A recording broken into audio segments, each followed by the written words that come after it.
Timothy, and I'm making my first video game with Wolf. Can making a video game together ruin a friendship?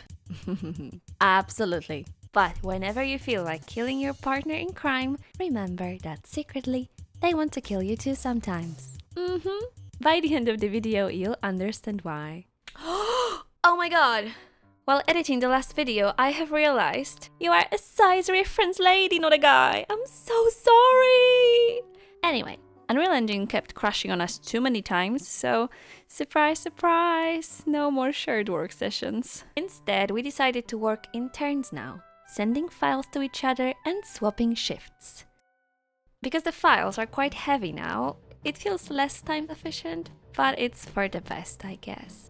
That's also why we've been doing some boring but important stuff. We cleaned the project files from unused items because 1, it weighs too much, and 2, it was messing up the exporting.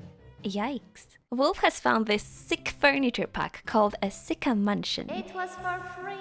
I'll show you how the map looks like now, and in the meantime, we'll share a very important lesson we learned.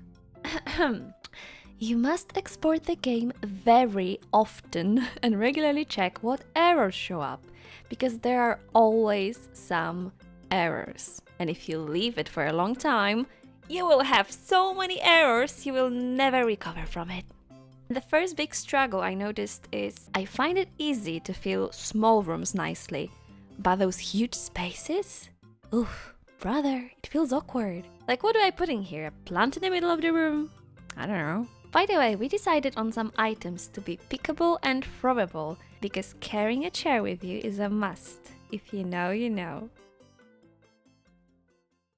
And my favorite part. Wait, why is this camera in the ass?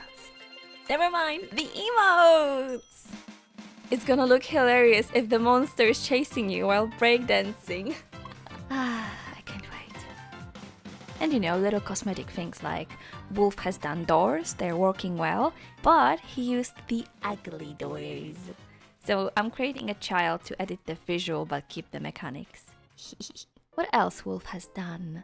He's done a placeholder loading screen, as said before, picking up and throwing items, but this is work in progress because this one is more tricky than I thought because of multiplayer.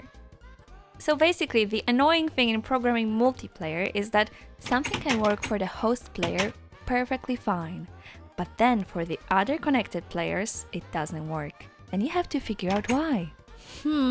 So when you interact with the door and you want to open them, server says open the door to all the other players. But it doesn't always reach everyone, so it needs to recheck like, hey, did we open the doors or did we not? They say we did, sir, but if they didn't, my bad, here we go, opening the doors. That's obviously oversimplified, but you know what I mean.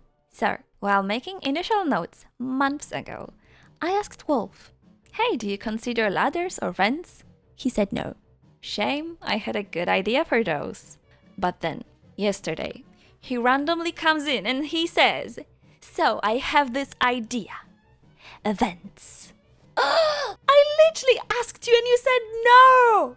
Oh, I can't believe it. So, if he comes back one day and he says, let's do a crowbar to destroy a barricade, let me tell you. Hi! Thank you for following the progress of our first game, and I'll see you in the next one. If you like this video, you can buy me a coffee and I might share it with Wolf. Bye!